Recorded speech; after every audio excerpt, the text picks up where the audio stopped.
pada pagi hari yang berbahagia ini, patutlah kita memanjatkan puji dan syukur kehadirat Tuhan Yang Maha Esa, karena atas berkat-Nya kita diperkenankan untuk hadir dan berkumpul di sini dalam kegiatan bimbingan teknis fitur logbook dan BAP gelombang 1, 2, dan 3 program praktisi mengajar. Bapak Ibu, sebelum kita memulai acara pada hari ini, saya akan bacakan susunan acara pada pagi hari ini yang terbagi menjadi 2 acara, yaitu materi onboarding dan juga materi panduan teknis mengenai fitur logbook dan BAP untuk gelombang 1, 2, dan 3 program praktisi mengajar. Baik Bapak Ibu, memasuki acara yang selanjutnya, marilah kita menyanyikan lagu Indonesia Raya sebagai bukti cinta kita terhadap tanah air. Bapak Ibu, kami persilahkan untuk duduk dengan tegak.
Baik, terima kasih Bapak Ibu. Melanjutkan acara yang selanjutnya, Bapak Ibu, kita akan mendengarkan sambutan dari Kepala Program Praktisi Mengajar, Bapak Gamaliel Wani ST MLE. Waktu dan tempat saya persilahkan Pak Gama. Terima kasih Bu Yosefa. Assalamualaikum, salam sejahtera, shalom, Om Swastiastu, Namo Buddhaya, dan salam kebajikan Rahayu. Salam kenal dan salam sehat, salam kolaborasi bagi kita semua pada pagi hari ini. Izinkan saya untuk menyapa yang terhormat Prof. Dr. Widya Utami, selaku pembimbing kami di Praktisi Mengajar. Yang terhormat juga bagi para narasumber kami, Dr. Timotius Febri dan Bapak Adrian Kansil. Dan juga terima kasih juga bagi moderator yang hebat, Ibu Yosefa Maria. Terima kasih untuk memimpin acaranya ini. Dan juga bagi seluruh tim pelaksana program Praktisi Mengajar. Izinkan saya juga menyapa juga kepada seluruh rekan-rekan dosen dan praktisi yang hadir pada pagi hari ini. Saya akan singkat saja. Program Praktisi Mengajar merupakan katalis yang mendorong relevansi dunia kerja masuk ke dalam perkuliahan kelas. Harapan kami, adik-adik mahasiswa dan mahasiswi terpapar dengan semangat dan juga pengetahuan dunia kerja yang meningkatkan kompetensi mereka. Saya menghimbau untuk Bapak Ibu, para dosen dan juga praktisi begitu, untuk dapat menggunakan kesempatan ini begitu untuk saling kenal satu sama lain, membangun jejaring network ya, meningkatkan kerjasama dan juga melihat dan mendorong agar mahasiswi kita di dalam kelas ini menjadi lebih semangat begitu untuk mau masuk ke dalam dunia kerja.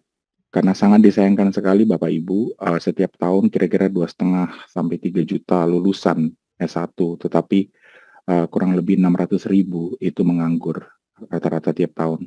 Sehingga ini menjadi prioritas dan intervensi daripada program Praktisi Mengajar, dan kami berharap gitu untuk ketika pada suatu saat nanti program ini sudah selesai, sudah terjadi koneksi-koneksi jejaring dan networking yang ketat gitu, yang bagus gitu antara perguruan tinggi dan juga industri.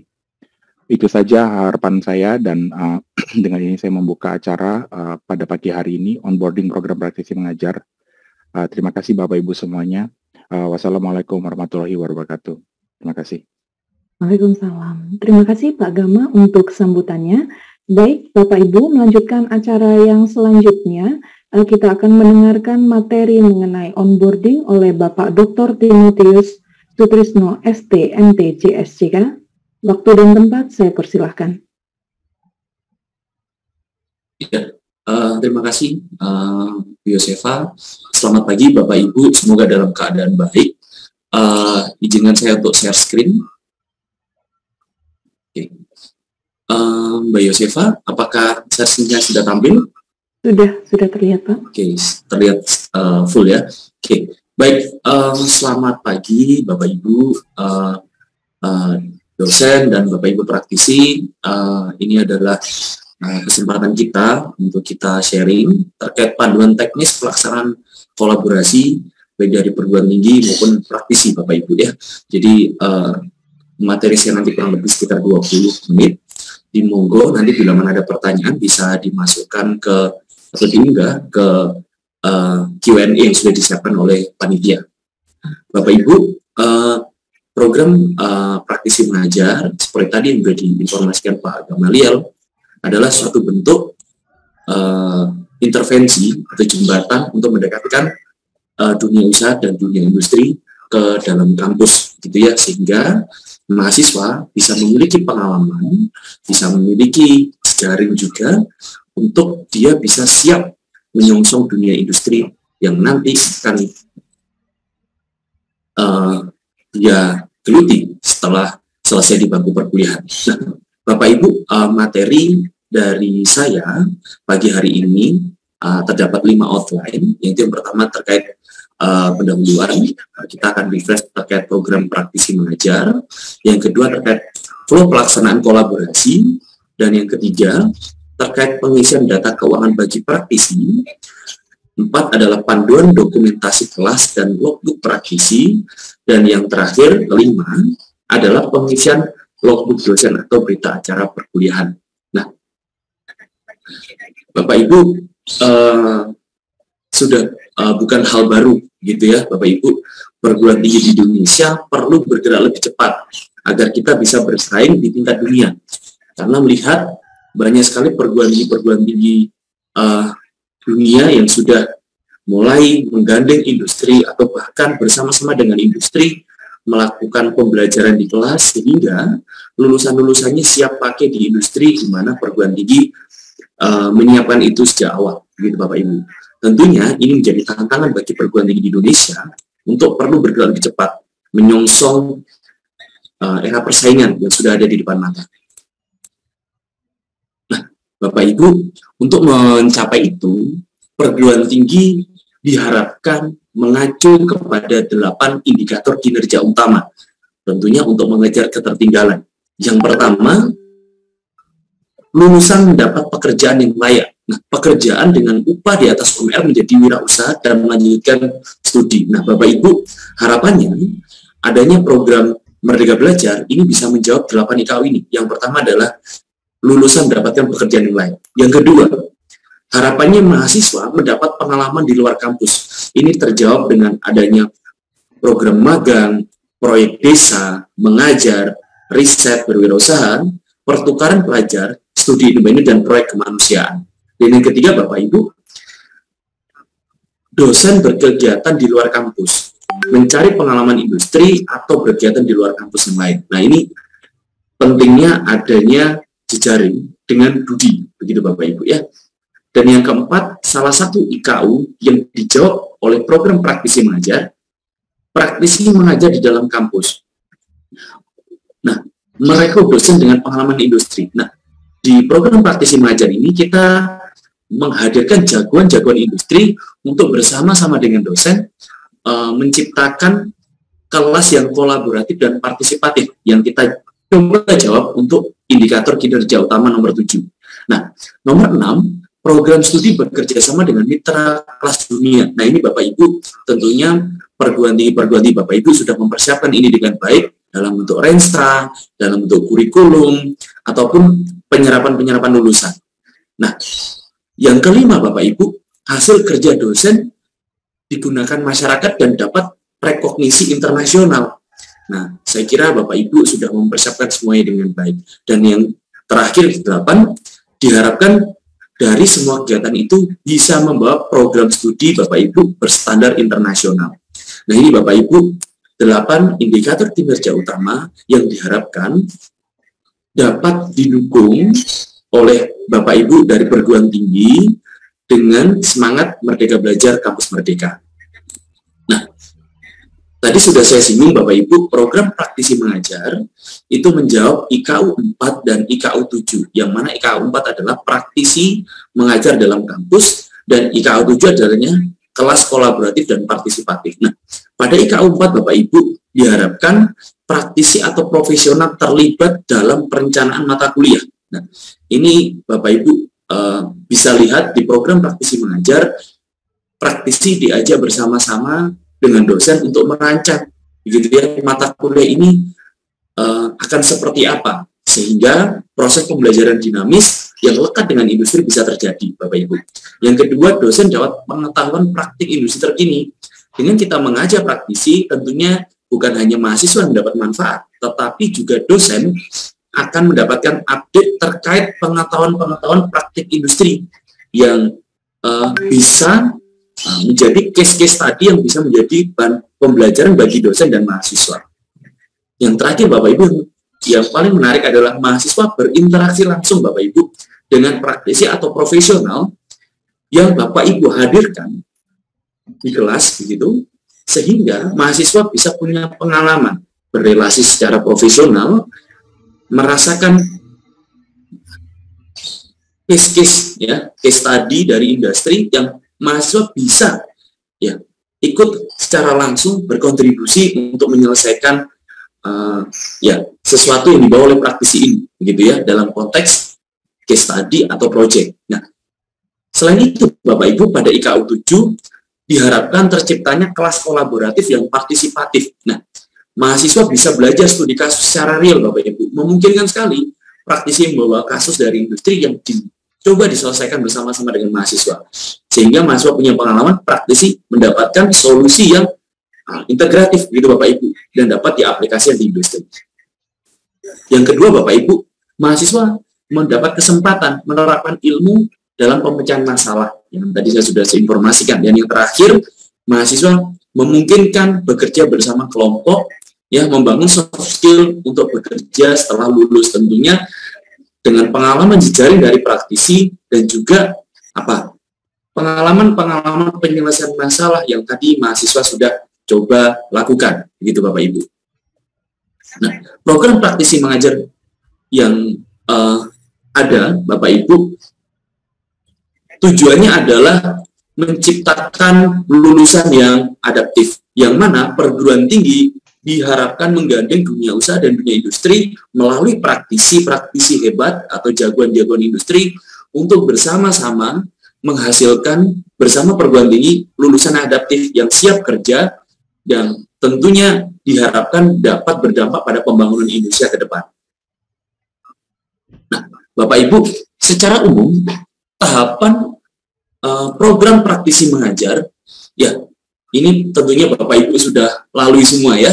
Nah, jadi dosen atau koordinator PT diharapkan melakukan registrasi, gitu Bapak Ibu, untuk mendaftarkan pada program praktisi mengajar. Nah, selanjutnya Bapak Ibu, koordinator bisa mengajukan proposal dan pembukaan mata kuliah ya, yang kita kenal dengan proposal A atau proposal B. Nah, langkah selanjutnya, dosen atau koordinator perguruan tinggi menghubungi atau mengajak kolaborasi praktisi. Bapak Ibu tentunya sudah melewati proses ini. Bapak Ibu mengundang para praktisi melalui dashboard, ataupun praktisi-praktisi usulan dari perguruan tinggi yang sudah lama berkolaborasi bersama perguruan tinggi. Nah, dari jalur praktisi Bapak Ibu, praktisi melakukan registrasi dan pendaftaran profil, dan tentunya kami melakukan evaluasi secara mendetail apakah praktisi-praktisi ini siap diajak kolaborasi, gitu ya. Nah, profil praktisi direview dan praktisi bisa terdaftar di direktori. Nah, ini adalah pertemuannya Bapak Ibu antara perguruan tinggi dan praktisi yang match di platform kami. Sehingga Bapak Ibu dari perguruan tinggi bisa melihat kompetensi-kompetensi praktisi, dan dari praktisi juga bisa mengajukan preferensi untuk mengajar di perguruan tinggi yang mana. Tetapi kembali lagi ke perguruan tinggi, memastikan kompetensi praktisi sesuai dengan mata kuliah yang ditawarkan dan juga kompetensi dosen pengampu mata kuliah tersebut. Nah, setelah itu Bapak Ibu, koordinator perguruan tinggi mengunggah proposal A dan proposal B. Nah, selanjutnya proposal direview pun juga kolaborasinya direview, apakah sesuai, dan tim dari praktisi onboarding melakukan eselonisasi praktisi sesuai dengan pengalaman dan kompetensi praktisi. Selanjutnya Bapak Ibu, pengumuman lolos seleksi dan onboarding, pelaksanaan kolaborasi, pelaporan kolaborasi, review berkas, dan yang terakhir adalah pencairan honor praktisi dan monitoring evaluasi program. Nah, secara singkat Bapak Ibu, alur program praktisi mengajar itu seperti ini Bapak Ibu, dan saya kira Bapak Ibu sudah melalui tahap ini semua. Nah, nanti secara detail case pelaporannya akan dibantu teknisnya oleh rekan saya Pak Adrian.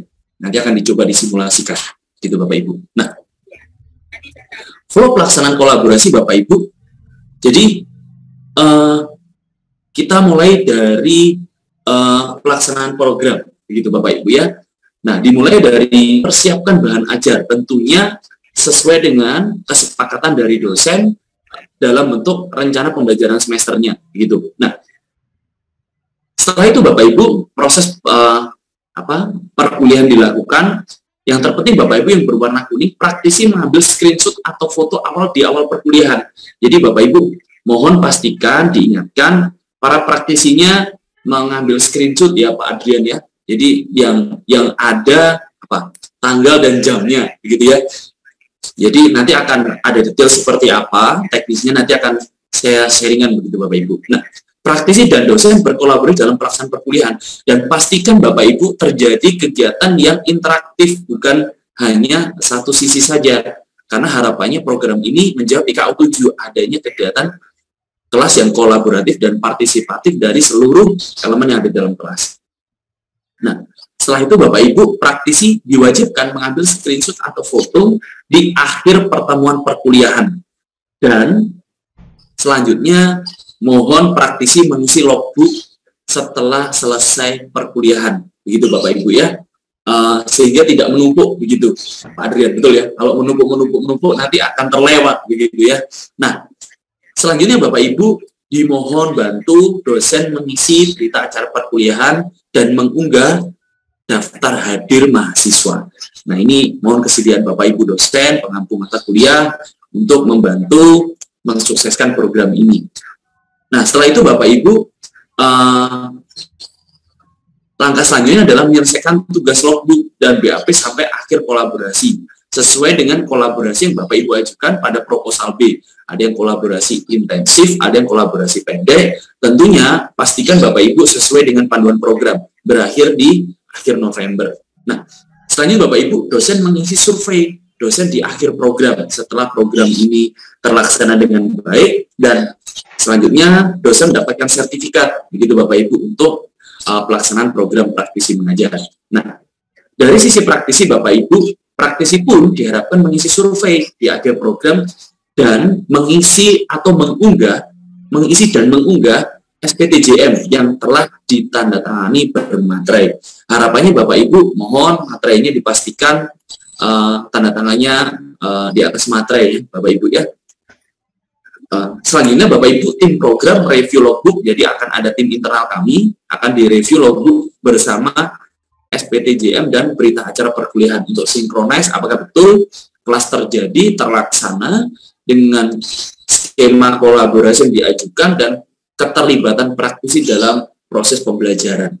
Nah, tim program memproses pencairan honor praktisi dan praktisi menerima honor praktisi dan certified of recognition dari program praktisi mengajar, gitu Bapak Ibu, dan prosesnya selesai. Jadi ini aliran prosesnya Bapak Ibu.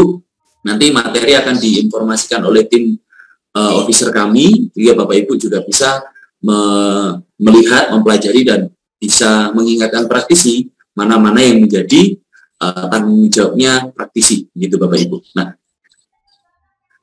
tahapan pelaporan praktisi dan pencairan dana Bapak Ibu ini kita coba bagi menjadi 2 bagian, gitu Bapak Ibu ya. Pertama adalah isian yang wajib diisi oleh praktisi, dan yang kedua adalah pengecekan oleh tim program, tentunya untuk melihat kesesuaian dari proses pelaksanaan dan administrasi.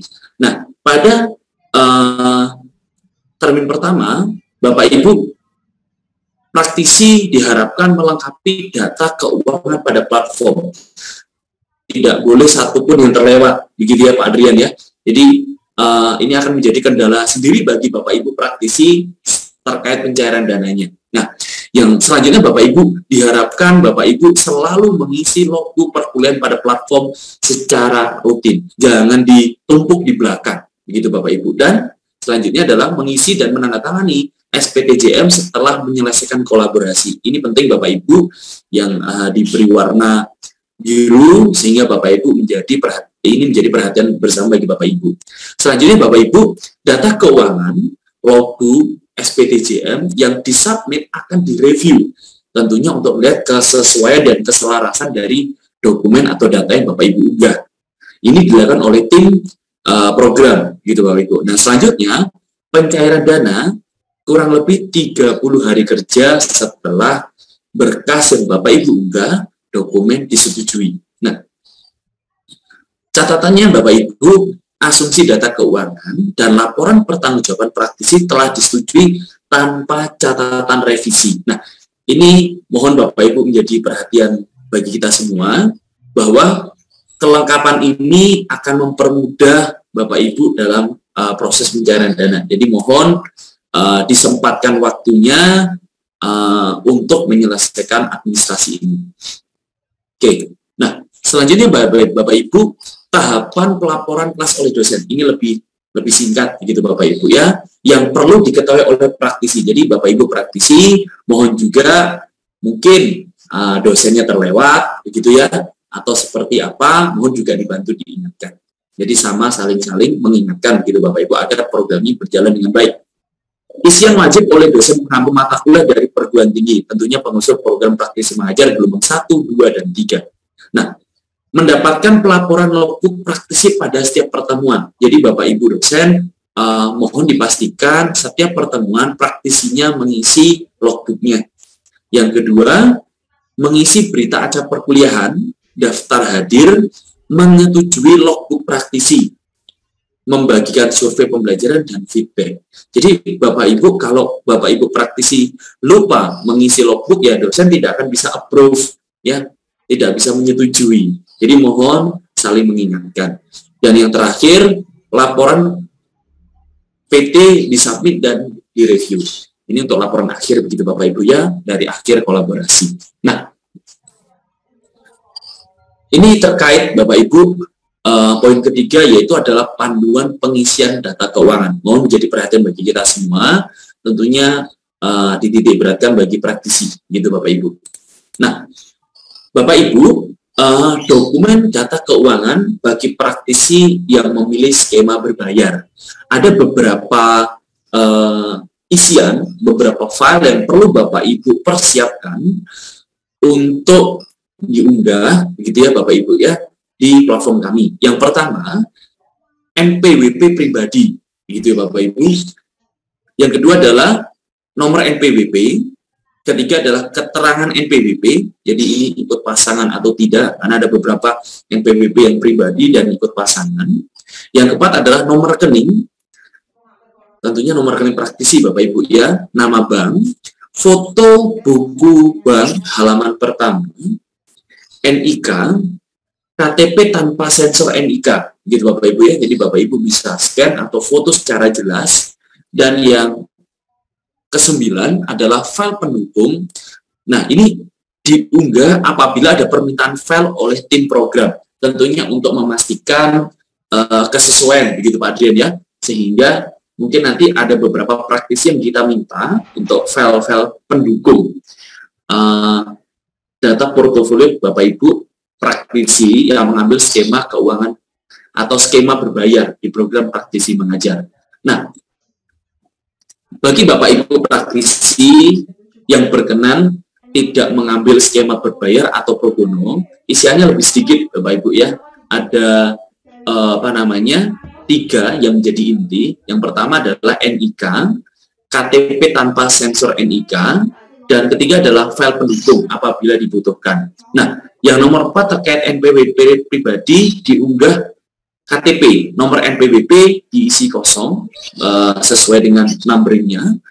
Keterangan NPWP ini Bapak Ibu bisa diisi, nomor rekening diisi kosong, nama bank bisa dipilih salah satu, foto buku bank halaman pertama, yaitu mengunggah KTP. Gitu Bapak Ibu. Ini memudahkan Bapak Ibu bagi Bapak Ibu yang mengambil skema pro bono.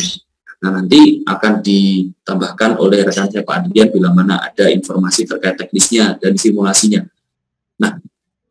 Nah, ini yang menarik Bapak Ibu bagi Bapak Ibu dari perguruan tinggi, panduan dokumentasi kelas dan logbook praktisi. Nah,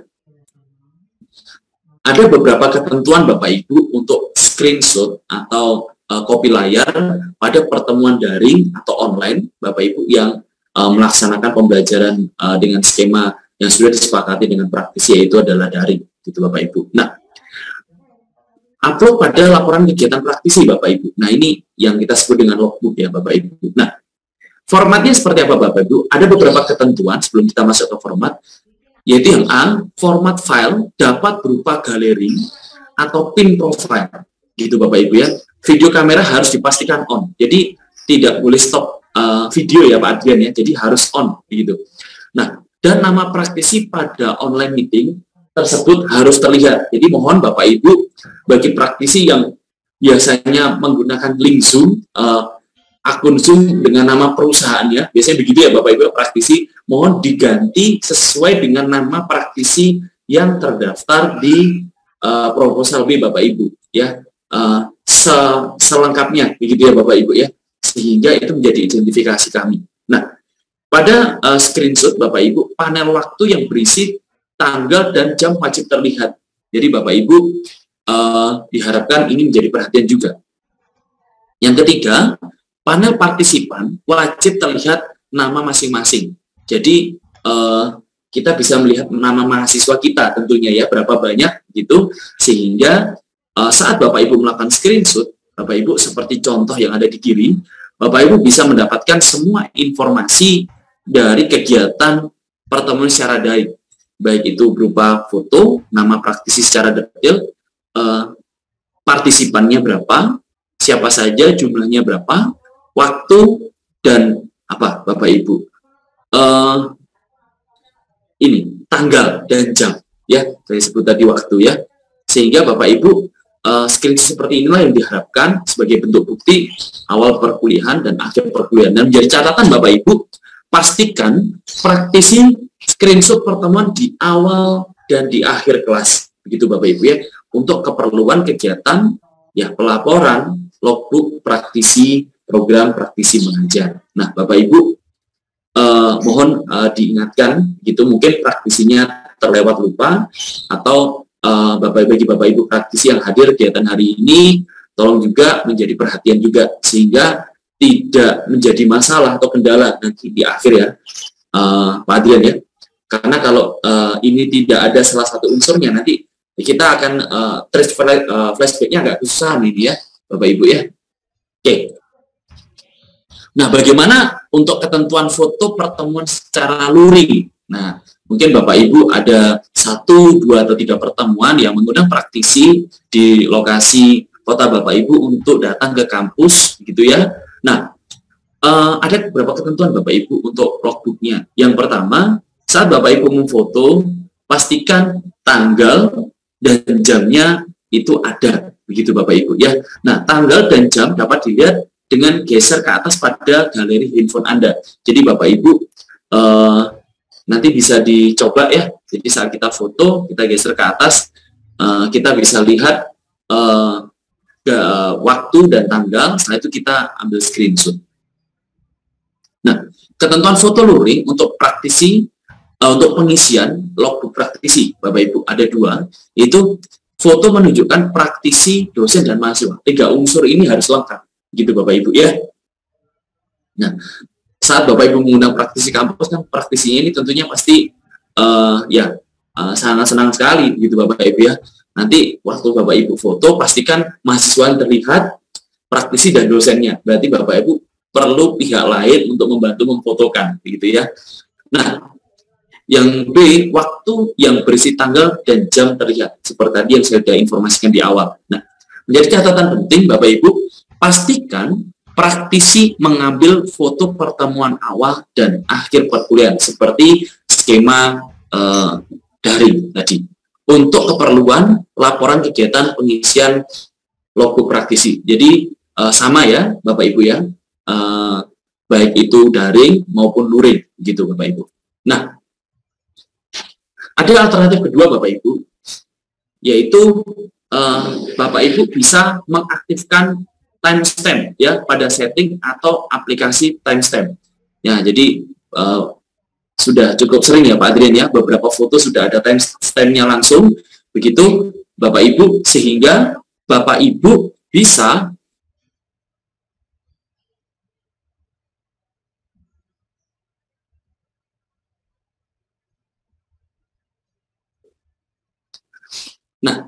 jadi Bapak Ibu sudah tidak perlu lagi screenshot karena timestamp-nya sudah jelas, begitu ya.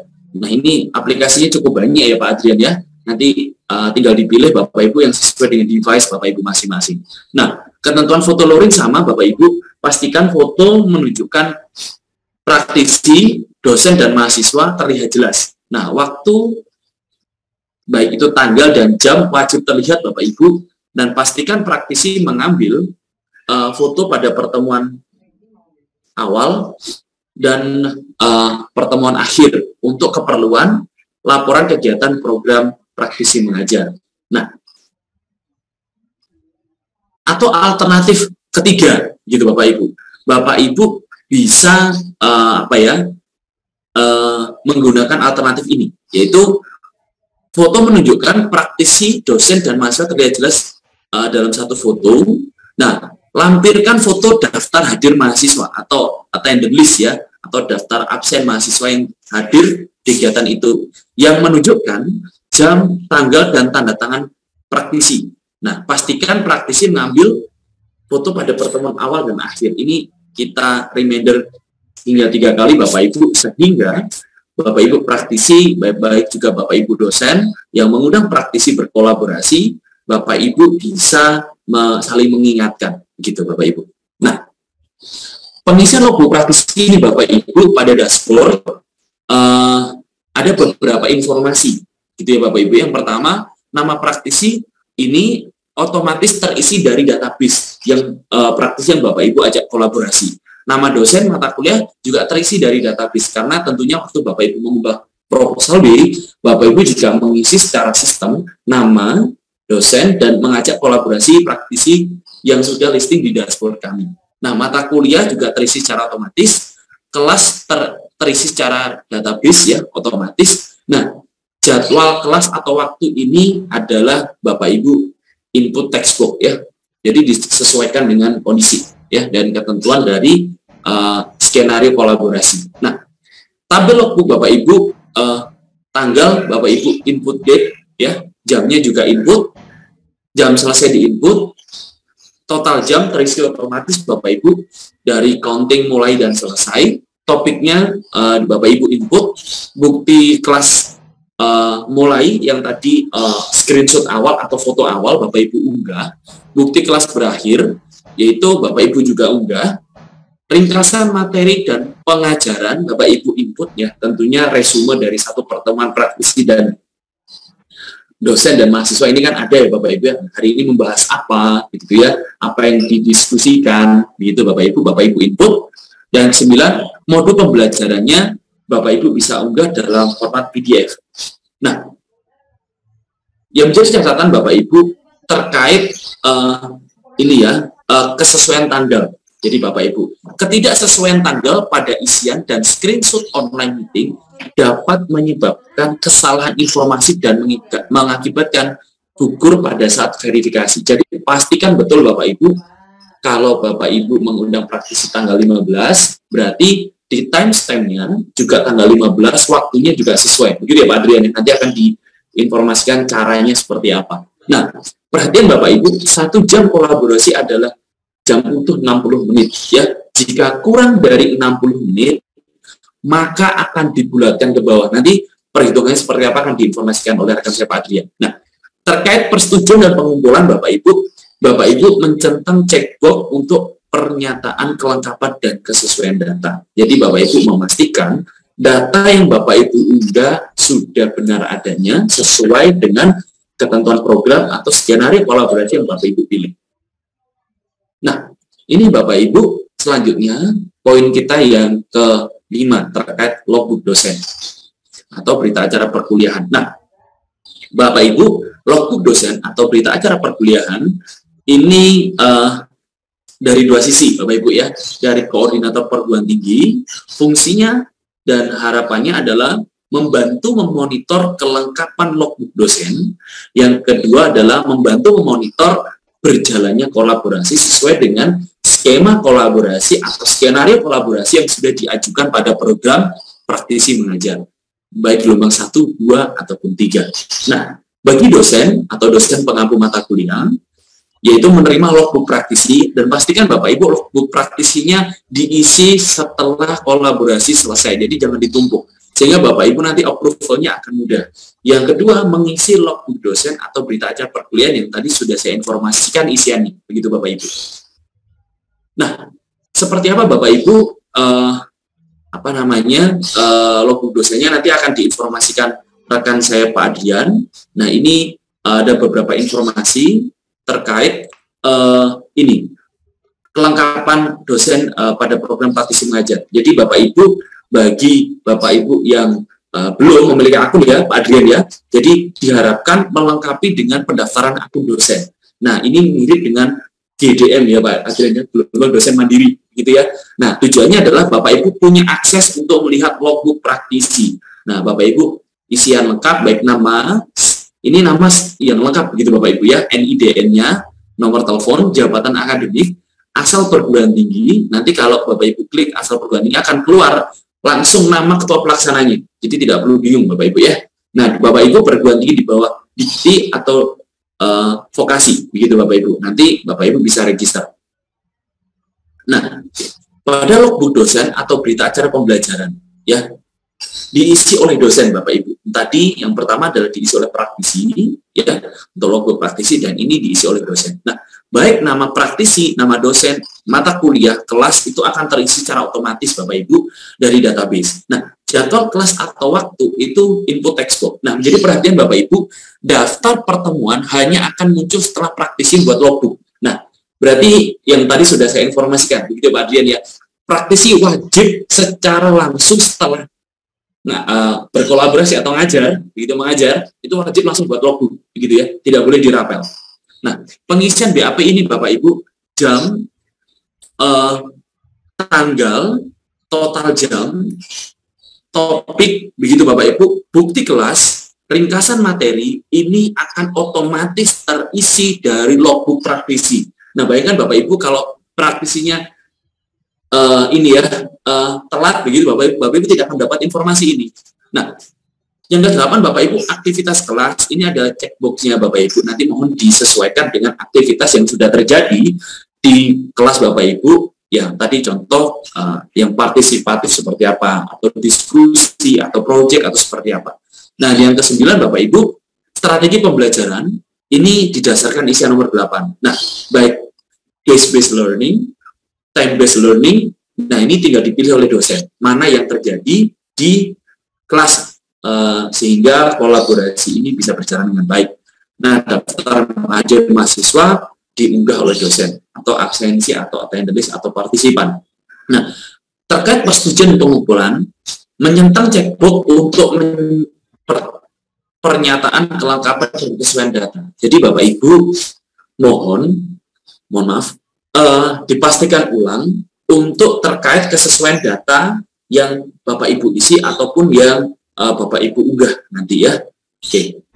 Nah, ini yang tidak kalah penting Bapak Ibu, survei akhir pembelajaran. Nah, berisi apa saja Bapak Ibu? Ada 4 hal, yaitu feedback praktisi mengenai kolaborasi dan program praktisi mengajar, feedback dosen dan koordinator perguruan tinggi mengenai metode dan paparan praktisi apakah sesuai dan memenuhi tujuan pembelajaran.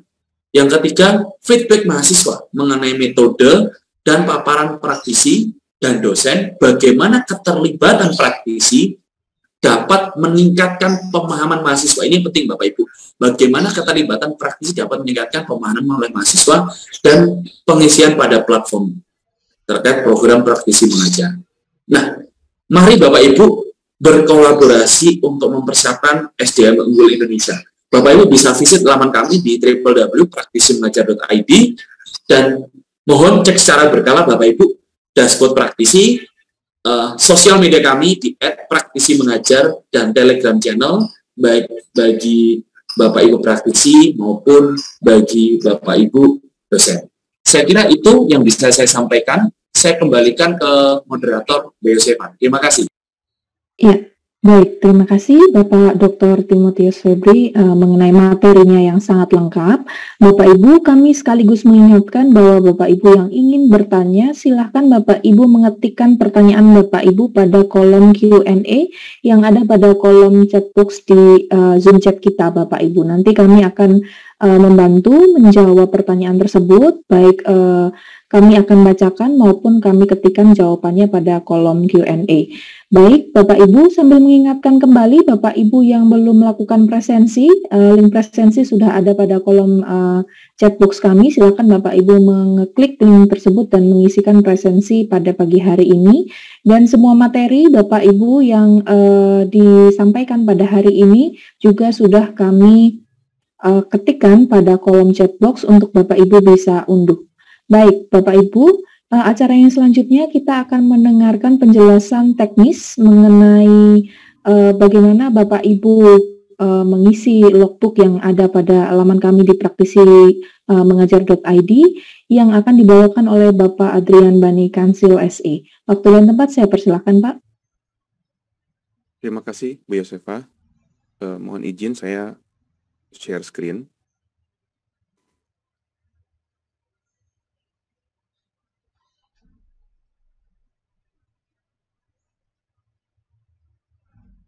Oke.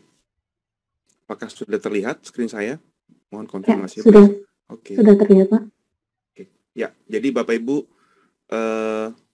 sambil saya menerangkan lebih dulu, saya mengingatkan untuk tadi informasi yang sudah disampaikan oleh Bu Yosefa tentang link pendaftaran. Silahkan dilihat di chatnya masing-masing, sudah ada di sana. Terus, nah ini ada beberapa link yang Bapak Ibu perlu lihat. Pertama-tama handbook kolaborasi. Yang kemudian bagi dosen mungkin yang belum mempunyai akun dosen, silakan melakukan registrasi melalui link nomor 2. Dan yang ketiga, link Telegram ini adalah kami punya media komunikasi untuk para praktisi dan juga dosen. Oke, saya mohon izin untuk memulai presentasi saya. Nah, setelah tadi Pak Febri sudah menjelaskan secara lengkap flow-nya dan semua filosofi dari program kita, saya akan melakukan penjelasan untuk panduan teknisnya dari yang sudah dijelaskan tadi. Ya, data keuangan tadi Bapak Ibu sudah disampaikan. Mungkin saya perlu memperlihatkan kembali bagaimana bentuk dari laporan keuangan. Nah, ini adalah laporan keuangan yang harus diisikan oleh para praktisi. Seperti yang tadi sudah Pak Febri sudah sampaikan. Nah, ini ada data keuangan, NPWP, nama, dan lain-lainnya. Saya rasa bila Bapak Ibu praktisi sudah bisa mengakses semua informasi di dashboard, itu sudah akan kelihatan. Dia ada di bawah profile, Bapak Ibu ya. Jadi di dalam profile, diklik profile, nanti di bawah ada pilihan data keuangan. Nah, silakan mengisi di sana bagi yang belum mengisi. Saya lihat tadi ada beberapa pertanyaan, saya ada salah mengisi karena nick-nya belum terbuka. Nah, mohon Bapak Ibu mungkin bisa melalui hubungi bantuan. Karena nanti kami akan turunkan ke revisi supaya Bapak Ibu bisa kembali merevisi untuk mengupload dengan benar. Ya, karena isian-isiannya akan melalui proses validasi atau verifikasi oleh tim dan LPDP sebagai badan yang akan mencairkan dananya nantinya. Seperti itu ya. Tadi Pak Febri sudah menjelaskan dengan lengkap juga bahwa ada hal yang mesti diisi. Untuk yang berbayar, semuanya wajib diisi sebenar-benarnya. Untuk kolom file pendukung, itu tidak perlu diisi, kecuali tim kami meminta kepada Bapak Ibu. Nah, jadi silakan diisi sampai dengan halaman depan buku tabungan. Nah, tadi ada juga beberapa pertanyaan. Bagaimana bila sudah tidak ada buku tabungannya, karena beberapa rekening kan sudah tidak ada buku tabungan. Nah, itu bisa dengan mengeprint kalau umpamanya mungkin ada beberapa rekening sekarang itu sudah lewat handphone, atau, nah itu boleh. Yang penting pertama-tama bisa minta ke banknya tentang keterangan rekening, yaitu ada nomor rekeningnya, nama pemilik rekening, atau dapat di screenshot dari mungkin handphone yang intinya harus berisi nama pemilik rekening, dan nomor rekening serta banknya. Mesti jelas. Nah, terus yang juga sangat kami tekankan, mohon menggunakan nomor rekening sesuai dengan nama praktisi yang terdaftar. Mohon jangan menggunakan nama istri atau suami, atau anak, atau orang tua, atau siapapun selain praktisi tersebut. Bila ada perbedaan nama pada KTP, atau buku rekening, itu akan melalui proses yang sangat panjang. Belum tentu bisa kami validasi. Seperti itu ya Bapak Ibu. Mungkin itu adalah disclaimer di awal, agar dalam pengisian data keuangan ini Bapak Ibu mohon lebih teliti dan juga isi dengan sebenar-benarnya. Untuk pro bono, tetap diisi seperti biasa semuanya, kecuali bagian NPWP pribadi. Ya, ini boleh dikosongkan, diisi 00 saja. Uploadnya boleh diisi dengan KTP saja. Untuk banknya juga pilih aja asal, umpamanya di sana pilihan pertama adalah BRI, langsung pilih BRI aja. Nomor rekening diisi 0000 saja. Terus buku tabungannya diisi file KTP atau file lain, dan opsional tidak perlu diisi. Perlu saya ingatkan kembali, untuk pro bono, ini untuk pro bono yang tadi barusan saya sampaikan untuk diisi 00-nya. Kalau bukan pro bono, kalau berbayar, tolong isi sebenar-benarnya. Nanti Bapak Ibu nggak bisa terima dana, seperti itu ya. Nah, terus jangan lupa untuk klik kirimkan data. Jadi simpan draft bila Bapak Ibu merasa ada hal yang mesti dilengkapi nantinya, boleh simpan draft dulu supaya tidak terhapus. Dan klik kirimkan data bila sudah final semuanya. Bila belum final, simpan draft dulu. Seperti itu. Tapi tolong diisi dan submit secepatnya Bapak Ibu ya. Oke. Kembali lagi. Nah, kita akan masuk ke bagian berikutnya, yaitu pengisian logbook praktisi. Jadi Bapak Ibu, logbook praktisi dengan logbook dosen, atau kita sebut dengan BAP, berita acara pembelajaran, adalah seperti koin dengan dua mata sisi. Jadi, satu mata koin dengan dua sisi ya. Artinya, keduanya baik dosen maupun praktisi sama-sama berkolaborasi mengisi satu laporan. Cuman ada bagian laporan dari praktisi, dan ada bagian laporan dari dosen. Seperti itu. Nah, di mana praktisi yang akan men-trigger laporan tersebut. Jadi, input pertama itu dilakukan oleh praktisi. Jadi, kalau Bapak Ibu dosen saat ini sudah punya logbook, sudah bisa mengakses logbook dosen atau BAP, pada saat Bapak Ibu klik pertemuan dan ternyata masih kosong, karena memang yang trigger pertemuannya, yang memasukkan pertemuan pertama itu adalah praktisi. Jadi dosen itu berespon. Jadi praktisi menginput, dosen akan berespon. Seperti itu. Jadi seperti kalau kita bicara secara manualnya, praktisi membuat laporan, diserahkan kepada dosen. Maka dosen yang memeriksa dan akan menerima atau mengkoreksi atau menambahkan. Seperti itu ya Bapak Ibu. Nah, jadi demikian juga prinsip yang sama berlaku di sini, dimulai dari praktisi. Karena itu bila praktisi belum menginput, maka tidak akan muncul di bagian dosen. Seperti itu. Kita akan mulai. Nah, ini tadi seperti Pak Febri sudah jelaskan. Logbook praktisi ada di dalam dashboard praktisi. Lihat di sisi kirinya, atau bila layarnya mungkin ada beberapa layar atau lihat handphone, berarti ada di pojok kanan atas, Bapak Ibu klik, nanti ada muncul pilihan optionnya. Itu ada di satu deret dengan profil ke bawah. Seperti itu, ada pilihan-pilihan lain, itu logbook praktisi ada di bawah. Nah, pada logbook praktisi, pada saat Bapak Ibu klik, maka akan ada daftar mata kuliah yang Bapak Ibu praktisi berkolaborasi. Jadi saat ini saya berbicara untuk para praktisi ya.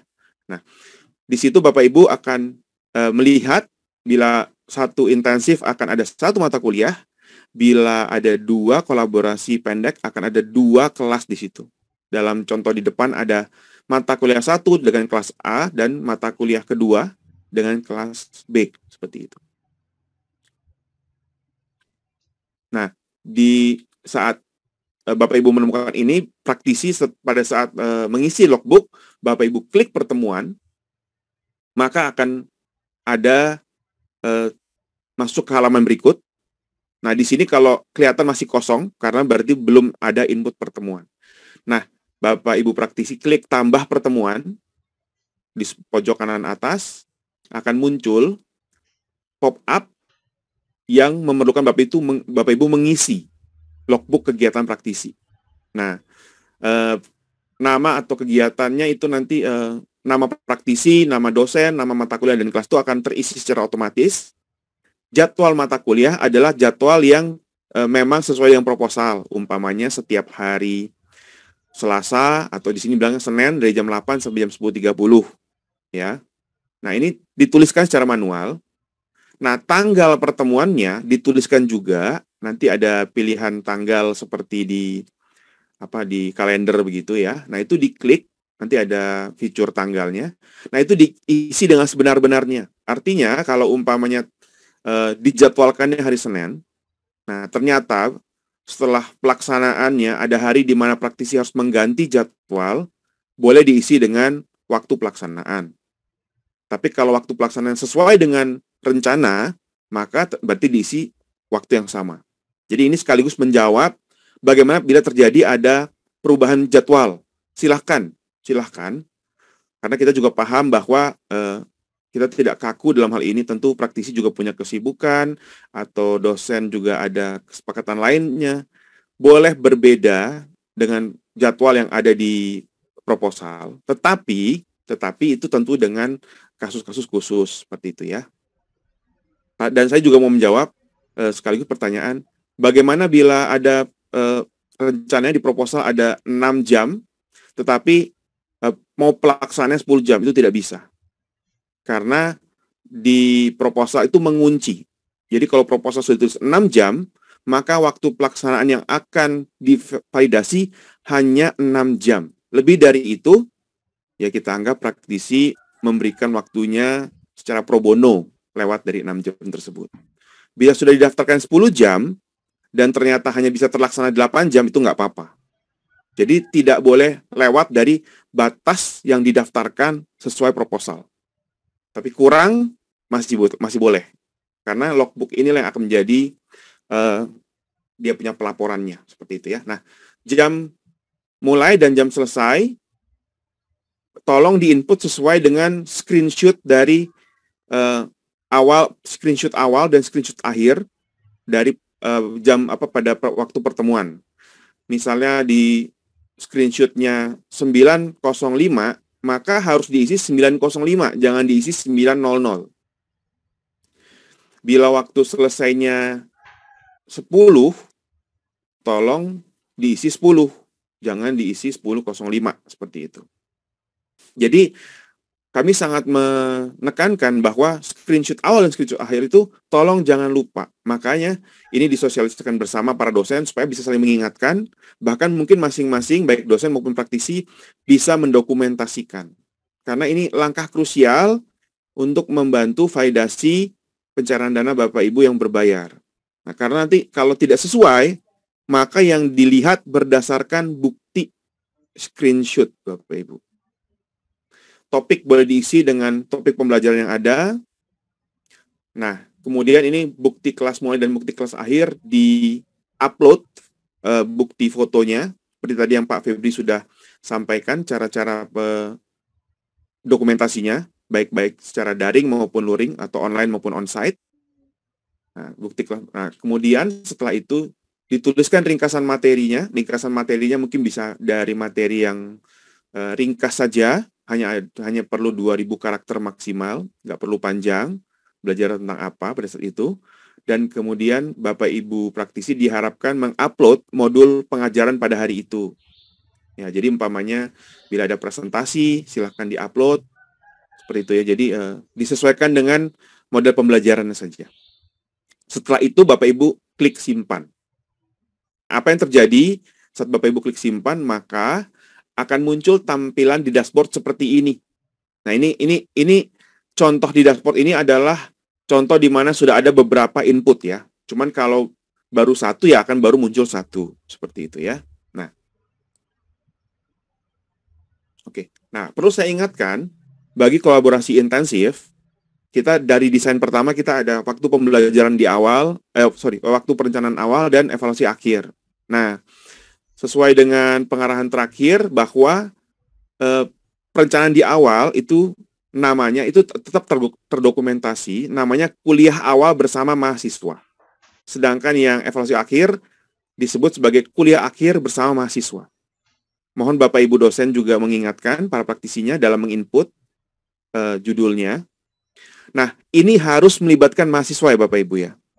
Jadi, indikator dari LPDP dalam kolaborasi ini adalah ada praktisi di sana, ada dosen di sana, dan ada para mahasiswa di sana untuk dapat diakui jam kolaborasinya. Seperti itu. Nah, bila Bapak Ibu sudah mengisi tadi akan muncul sesuai dengan input Bapak Ibu. Nah, ini saya perlihatkan ada perbedaan status yang ada. Di sini ada status draft, ada status terpublikasi, ada status revisi, dan ada status disetujui. Status draft adalah pada saat Bapak Ibu mengisi dan itu belum selesai. Jadi belum pencet simpan atau kirimkan yang tadi. Yang ini. Belum klik simpan. Ya, berarti statusnya adalah draft. Bila Bapak Ibu klik setelah Bapak Ibu simpan, nah, Bapak Ibu masih bisa, pada status draft dan simpan tadi, Bapak Ibu masih bisa merubah dengan klik ubah. Jadi seperti status draft ini masih ada kelihatan detail, ubah, kirim. Detail berarti Bapak Ibu klik bisa lihat apa yang sudah ada. Kalau ubah adalah bila untuk masuk ke dalam logbook dan mengubah kembali. Nah, di dalam logbook itu pada saat pengisian Bapak Ibu akan kelihatan file presensi. Saya mohon izin sambil demo ya. Nah, ini adalah logbook yang live-nya. Nah, di sini kalau Bapak Ibu tambah pertemuan, nah ini ada yang mesti diisi bukan cuma ini, ada lagi nih. Nah, jadi habis simpan, nanti ini yang tadi saya sampaikan. Pada saat klik detail, ini untuk melihat sudah sejauh mana. Nanti ada data presensi di sini nih. Kalau Bapak Ibu klik detail. Seperti saya ingatkan tadi sebelumnya bahwa ini adalah laporan kolaboratif. Nah, data presensi ini diisi oleh dosen. Jadi Bapak Ibu yang mungkin selama ini udah coba untuk mengisi nggak bisa memang, karena ini adalah bagiannya dosen. Nah, oke. Nah, sehingga kalau seperti ini berarti sudah diklik simpan, untuk bisa merubah, kliknya ubah. Nah, baru Bapak Ibu bisa input lagi sesuai dengan perubahan yang diperlukan. Oke, saya minta izin balik lagi. Nah, setelah Bapak Ibu klik kirim, maka file tersebut akan terkunci menjadi terpublikasi, dan itu akan dikirimkan ke logbook dari dosen. Nah, itu statusnya terpublikasi. Bila dosen saat memeriksa ternyata ada hal yang mesti dirubah, nah dosen lah yang mempunyai kemampuan untuk klik revisi bagi praktisi. Nah, sehingga kalau diklik revisi, nah berarti ini akan muncul statusnya revisi. Nah, baru praktisinya bisa ubah lagi.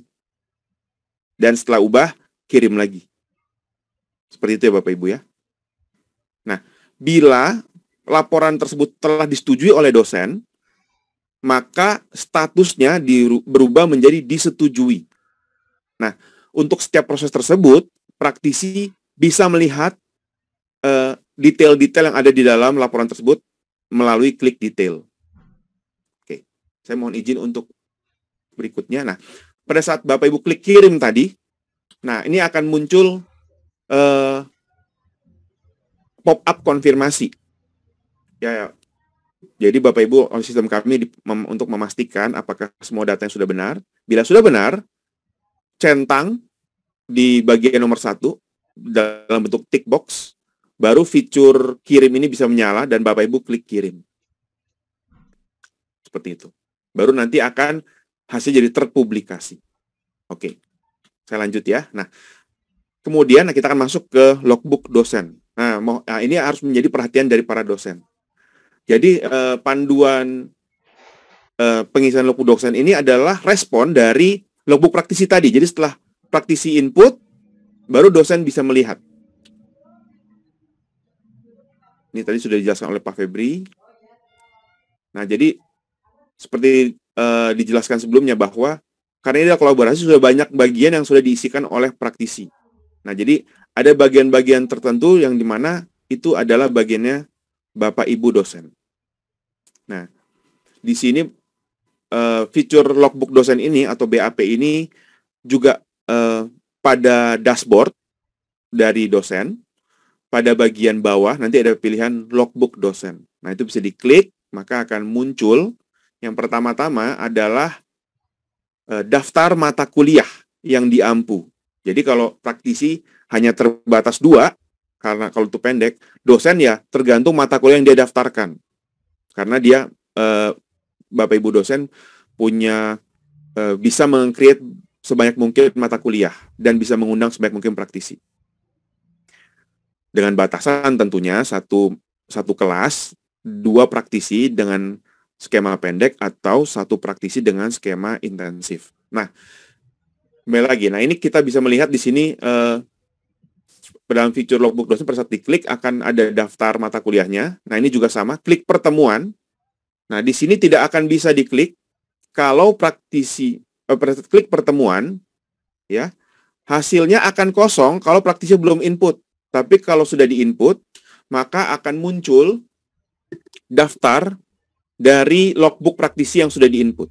Nah, dalam contoh di sini masih kelihatan ada draft, ada terpublikasi. Jadi statusnya sama dengan yang ada di praktisi. Nah, status terpublikasi artinya Bapak Ibu bisa berespon terhadap laporan ini. Ya, saya mohon izin untuk memberikan contoh. Nah, ini contoh live-nya ya. Nah, di sini bisa kelihatan ya ada beberapa status.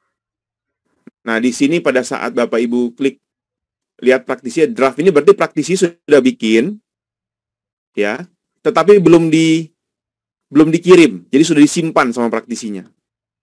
Nah, makanya bisa dilihat progresnya. Oh, praktisinya sudah isinya sejauh ini nih. Mungkin praktisinya lupa klik kirim. Atau mungkin ada, ringkasan materinya belum diisi. Ya, karena itu bisa juga praktisi pas mulai pembelajaran dibikin dulu logbooknya pertama-tama, tapi jangan klik kirim dulu ya. Nanti simpan dulu sebagai draft, nanti kan bisa klik lagi ubah untuk mengupdate informasi yang ada berikutnya, seperti itu.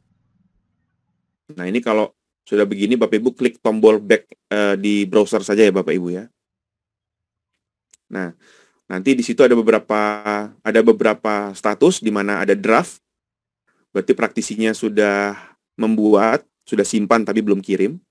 Ada status yang sudah dikirim oleh praktisi. Nah, ini ada menjadi terpublikasi. Di sini Bapak Ibu bisa bantu klik kirim untuk praktisinya atau klik terima bila untuk berespon. Dan ada status disetujui bila Bapak Ibu sudah menyetujui laporannya, sudah mengisinya dan menyetujui. Dan ada klik revisi. Jadi bila Bapak Ibu klik revisi, maka statusnya berubah menjadi revisi. Ya, pada saat Bapak Ibu klik revisi tentu ada pertanyaan dulu, kenapa perlu direvisi? Nah ini yang tadi saya bilang, di praktisinya berubah jadi revisi. Oke. Nah, itu penjelasan status-status yang ada. Nah, setelah Bapak Ibu klik, sebelum Bapak Ibu klik terima, Bapak Ibu bisa klik detail dulu untuk melihat apa sih logbooknya yang sudah diisi oleh praktisi dan apakah sudah benar semua. Kalau belum benar semua, boleh klik revisi. Tapi kalau sudah benar semua, klik terima. Nah, berarti nanti Bapak Ibu akan masuk ke dalam bagian untuk mengisi logbook dosen atau BAP dari dosen. Nah, ini klik detail. Pada saat klik detail akan kelihatan sudah sejauh mana progres praktisinya. Maaf. Nah, setelah itu bila Bapak Ibu klik terima, maka akan masuk ke dalam bagian logbook dosen. Nah, di sini Bapak Ibu diminta untuk mengisi pertama-tama jumlah peserta yang direncanakan hadir dan yang terlaksana. Jadi contohnya umpamanya bila dalam kelas tersebut terdaftar 30 mahasiswa, tapi hari itu yang hadir adalah 28, boleh ditulis keduanya. Jadi yang rencana hadir mestinya 30, yang terdaftar 30, dan yang hadir hanya 28. Nah, itu boleh dituliskan di sana. Yang kedua, Bapak Ibu mengklik aktivitas kelas, itu minimal 1 dan maksimal 2 yang di checkbox. Apakah itu bisa dalam bentuk presentasi, kuliah, diskusi, atau praktik lapangan, silakan diisi sesuai dengan aktivitas kelas pada hari itu. Nah, kemudian bila praktisi sudah mengisi upload, kalau bagian praktisi adalah mengupload dari screenshot, nah bagian dari dosen cukup mengupload screenshot atau dokumentasi dalam bentuk JPEG maupun PDF dari daftar hadir. Nah, kami tidak membuka file untuk diisi dengan Excel karena ini nanti untuk kepentingannya nanti akan bisa tergenerate menjadi PDF yang sementara kita coba kembangkan fiturnya. Tetapi karena itu kita meminta supaya file presensi ini itu boleh diisikan dalam bentuk foto dari daftar hadir mahasiswa siapa saja, atau screenshot dalam daftar hadir dalam bentuk PDF-nya seperti itu. Tadi Pak Febri sudah jelaskan juga pada saat mungkin boleh sebagai contohnya pada saat mungkin kalau saya boleh kasih contoh sebentar. Nah, mungkin seperti ini ya filenya Bapak Ibu.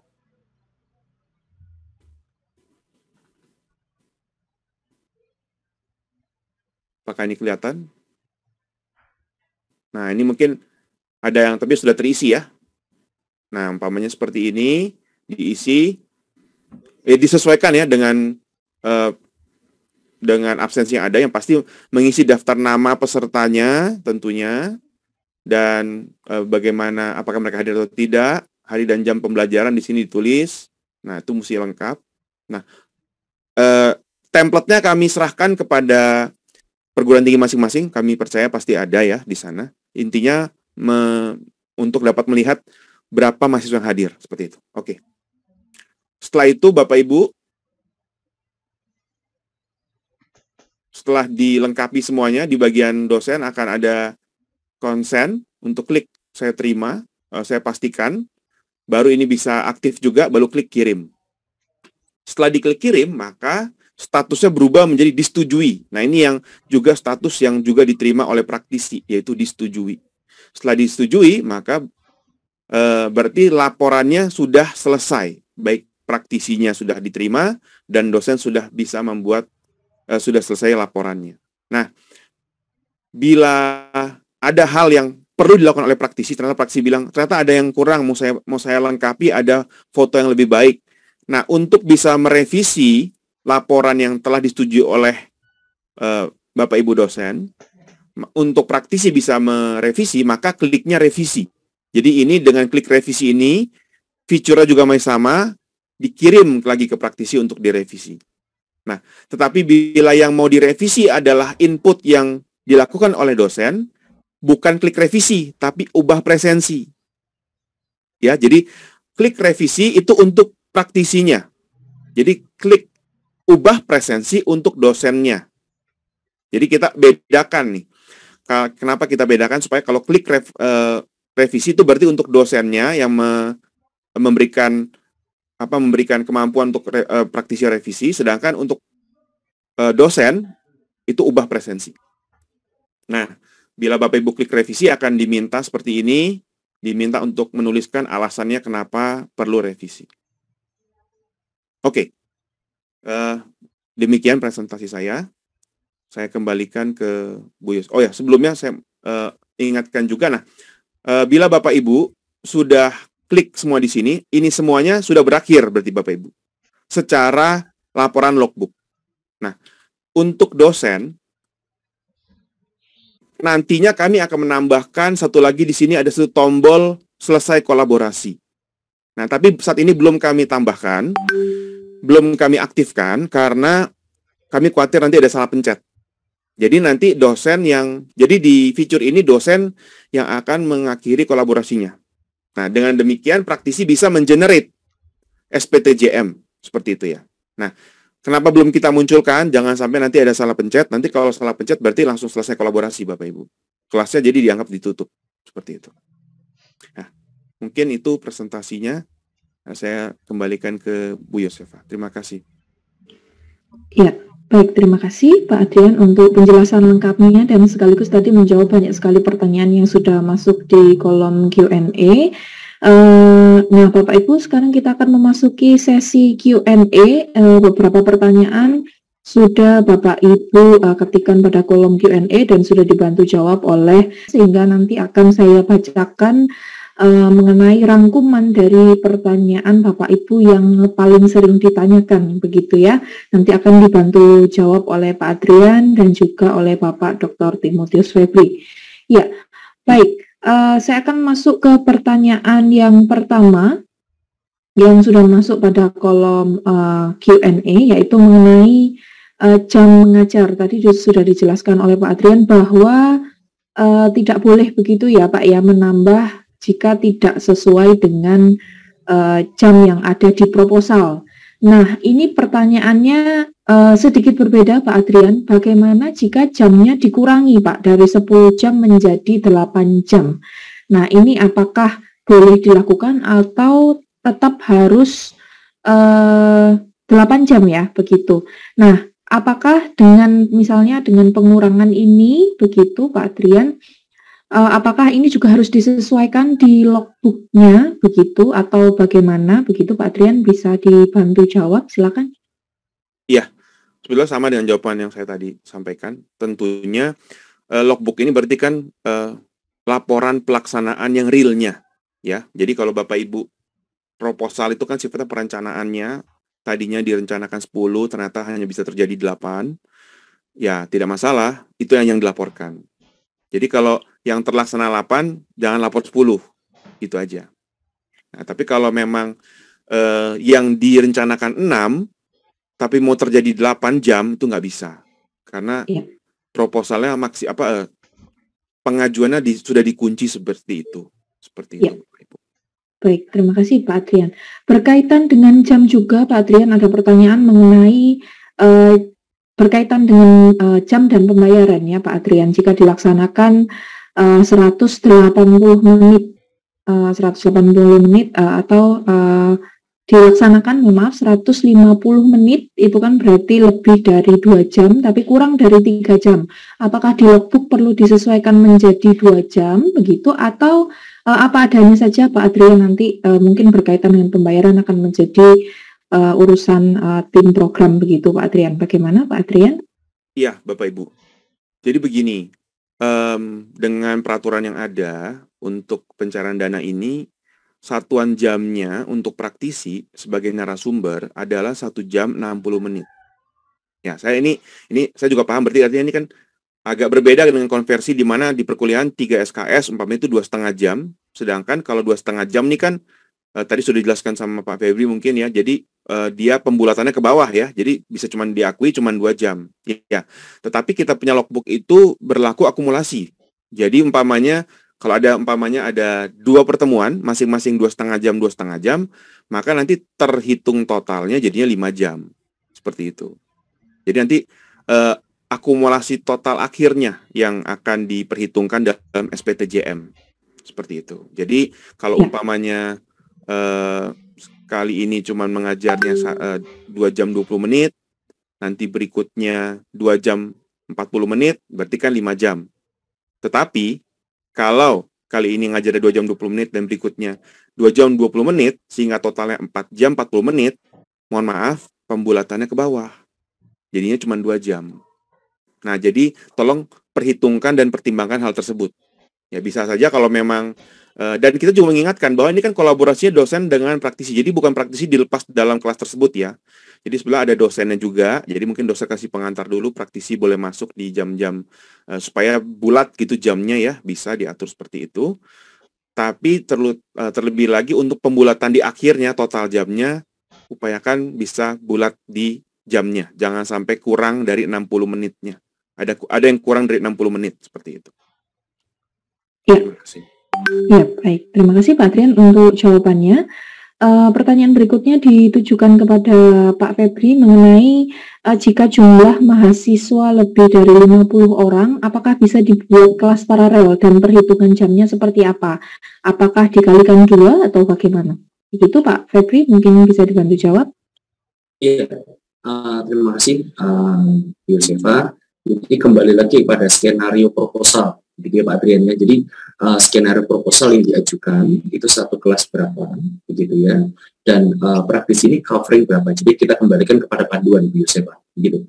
Jadi bila mana nanti dalam proposal pengajuan itu yang diajukan adalah satu kelas paralel, tentunya yang akan di-cover adalah satu kelas paralel dengan skenario kolaborasi bersama praktisi yang sudah sesuai dengan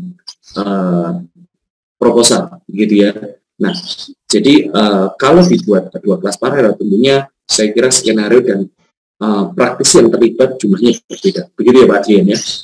Nah, saya kira cukup menjawab.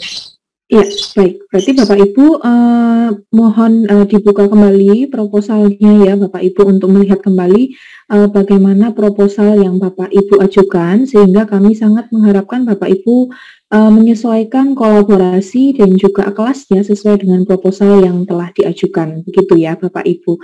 Baik. Banyak pertanyaan juga yang masuk mengenai logbook dosen dan praktisi. Ini banyak sekali perguruan tinggi yang sudah memulai perkuliahan pada minggu ini maupun 2 minggu sebelumnya, Pak Adrian dan Pak Febri, tetapi lupa Bapak Ibu memfoto begitu, atau mungkin fotonya tidak ada dosennya karena dosen yang memfoto. Nah, jika terjadi hal seperti ini, apa yang bisa dilakukan? Apakah ada solusinya begitu? Silakan Pak Adrian atau Pak Febri. Ya, mungkin saya menjawab yang pertama ya. Jadi tentunya Bapak Ibu saat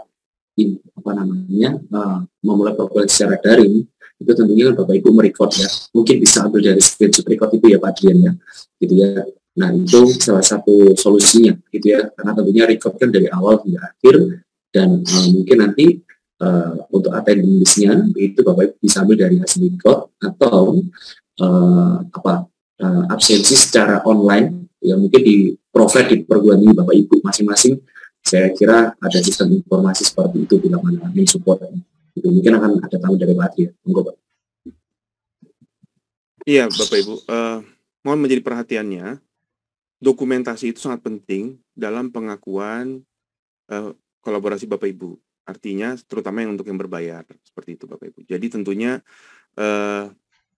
kalau tidak didokumentasikan, ya seperti tadi Pak Febri bilang, bisa coba kalau ada yang lupa, coba bisa ambil dari yang rekaman yang ada. Tapi kalau tidak ada dokumentasi sama sekali, akan sulit untuk memvalidasi kolaborasi Bapak Ibu. Jadi mohon maaf itu nggak bisa masukkan ke dalam logbook. Karena logbook itu harus ada bukti autentik di mana terjadi pembelajaran dengan jam yang sesuai. Seperti ada gitu. Nah, kalau umpamanya tadi daring ya, onsite atau luring ya, atau pembelajaran tatap muka langsung ya. Nah, itu kan bisa umpamanya yang motoin dosennya ya nggak apa-apa, seperti itu ya. Kalau nggak dosennya, mungkin mahasiswanya, seperti itu ya. Jadi intinya ada dokumentasi yang terutama sekali, ada praktisi dan ada mahasiswanya bisa kelihatan. Mungkin dosen yang bantu foto ya tentu dosennya nggak ada di situ ya, seperti itu ya. Tapi yang pasti harus ada praktisinya dan ada mahasiswanya. Mungkin saya sekaligus menjawab ada pertanyaan yang mengatakan apakah ini logbooknya menyibukkan praktisi. Kami sangat menyadari praktisi sangat sibuk. Kami sangat menyadari hal tersebut. Dan kami sangat berterima kasih praktisi sudah bersedia hadir masuk ke dalam kelas untuk berkolaborasi dengan dosen. Namun, sebagai kelengkapan administrasi, tentunya, karena ini juga dalam bentuk kelengkapan pelaporan dan lain-lainnya, tentunya ada sisi pertanggungjawaban dari masing-masing pihak, termasuk dari praktisi, termasuk dari dosen, dan juga bagi kami, untuk melaporkan ini semua ke pemerintah, kepada pemilik programnya, yaitu kementeriannya. Tentunya hal ini tidak bisa kita lewatkan. Semangat harus juga diikuti dengan suatu bentuk bukti-bukti atau kerjasama yang baik dalam administrasi. Mungkin itu ya, saya boleh menjawabnya. Terima kasih. Ya, baik. Terima kasih Pak Adrian untuk jawabannya. Saya melanjutkan ke pertanyaan selanjutnya yang sudah masuk mengenai mata kuliah ya. Mungkin pertanyaan ini bisa dibantu jawab oleh Pak Febri mengenai jika mata kuliah yang diajukan itu ternyata pada proposal itu ada 50 mahasiswa begitu yang diajukan. Tetapi ketika KRS itu ternyata jumlah mahasiswanya itu kurang dari 50. Nah, kira-kira apakah perkuliahan ini boleh tetap dilaksanakan dengan jumlah mahasiswa yang kurang atau apakah ada solusi lainnya terkait hal ini? Silahkan Pak Febri. Ya, terima kasih Bu Yosefa.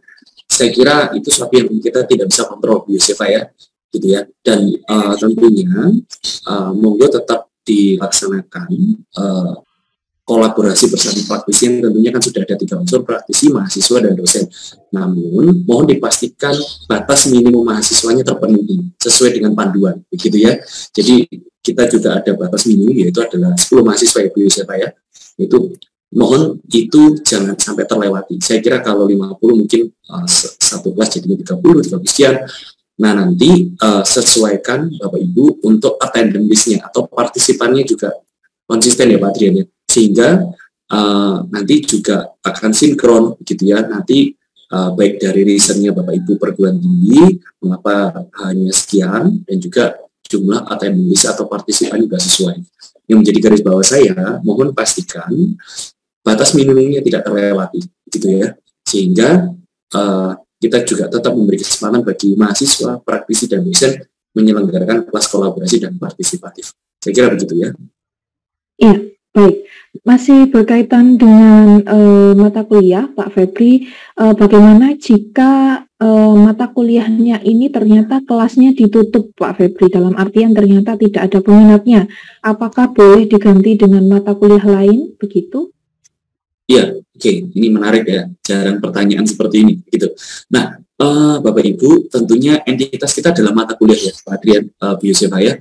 Jadi bila mana mata kuliah itu ditutup tanpa peminat, tentunya kegiatan program praktis mengajar untuk pengajaran mata kuliah tersebut tidak bisa dilaksanakan, gitu ya. Jadi mohon nanti bisa diinformasikan ke koordinator PT masing-masing, sehingga koordinator PT bisa menginformasikan pada tim helpdesk kami, dan nanti akan dicatat sebagai mata kuliah yang tidak dibuka dengan kondisi tertentu, gitu. Saya kira begitu ya, Bu Yosefa, Pak Adrian ya. Ya, baik, terima kasih. Masih berkaitan dengan mata kuliah Pak, tapi kaitannya sekarang dengan dosen begitu. Jika dosennya itu diganti Pak, karena kebetulan mungkin dosennya resign pada periode semester ganjil sehingga harus digantikan dosen dengan nama dosen pengampu lain. Nah, ini apakah diperbolehkan, Pak? Tetapi mata kuliahnya masih dibuka dan tetap jalan pada semester tersebut. Apakah diperbolehkan? Oke, nanti mungkin akan dibantu Pak Adrian ya, gitu ya. Nah, tentunya ada 3 hal, Bapak Ibu, yang terkait hal ini ya. Tentunya kita juga tidak bisa kontrol ya.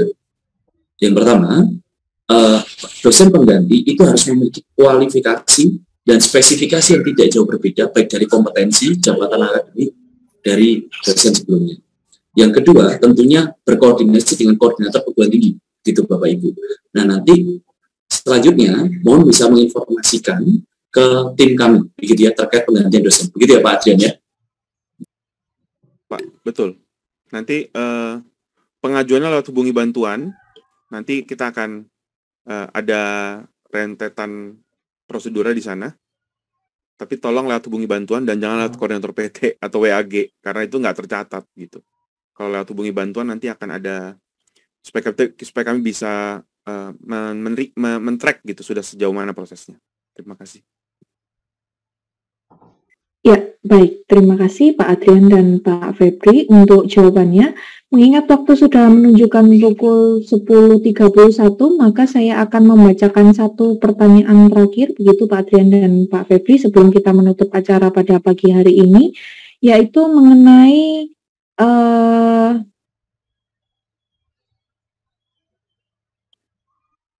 logbook ya, Pak Adrian. Apakah jika logbook tersebut tidak para praktisi itu tidak memiliki NPWP, itu apakah diperbolehkan menggunakan TFN ya Pak Adrian, begitu?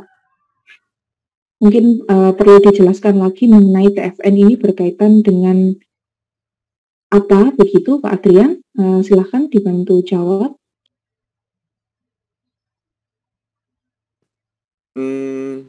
Ini TFN sepertinya yang dari luar ya, Bapak Ibu ya? Ya, mungkin berkaitan dengan identified number ya. Ya. Sepertinya begitu. Betul, kalau memang berarti ini praktisi dari luar. Kalau praktisi dari luar ya bukan NPWP yang di-upload dan bukan NPWP yang di-input di sana, tetapi TIN atau mungkin ada beberapa yang bisa, setahu saya itu Australia. Kalau Australia yang pakai TFN ya, tax file number kalau nggak salah ya. Nah itu boleh, itu jadi itu sama kayak TIN lah intinya, seperti itu. Ya, jadi yang adalah identitas dari pajaknya, seperti itu. Oh ya, baik. Terima kasih Pak Adrian untuk jawabannya. Baik Bapak Ibu, dengan berakhirnya pertanyaan tersebut, maka berakhir pula sesi Q&A kita dan berakhir pula sesi onboarding program praktisi mengajar pada siang hari ini. Bapak Ibu, saya mengingatkan kembali bagi Bapak Ibu yang belum mengisi presensi, Bapak Ibu bisa klik link presensi yang ada di kolom chat box, dan Bapak Ibu yang ingin mengunduh materi pada pagi hari ini, semuanya sudah kami masukkan ke dalam chat box yang ada di Zoom kami. Bapak Ibu silakan Bapak Ibu bisa unduh. Kami dari program praktisi mengajar mengucapkan terima kasih banyak atas kehadiran Bapak Ibu pada BIMTEK onboarding gelombang 1, 2, dan 3 pada pagi hingga siang hari ini. Bapak Ibu, kami mohon maaf jika ada kata atau kalimat yang kurang berkenan atau mungkin pertanyaan Bapak Ibu yang belum terjawab. Bapak Ibu bisa menghubungi kami melalui klik hubungi bantuan pada laman kami di laman praktisimengajar.id, dan kami mengucapkan selamat kepada Bapak Ibu dosen dan praktisi yang lolos pada gelombang 1, 2, dan 3. Kami akan selalu menghubungi Bapak Ibu untuk terus berkolaborasi pada program praktisi mengajar. Kami mengucapkan terima kasih. Akhir kata saya mengucapkan wassalamualaikum warahmatullahi wabarakatuh. Salam sehat selalu. Shalom, Om Swastiastu, Namo Buddhaya. Salam kebajikan. Salam kolaborasi Bapak Ibu dosen dan praktisi seluruh Indonesia. Terima kasih.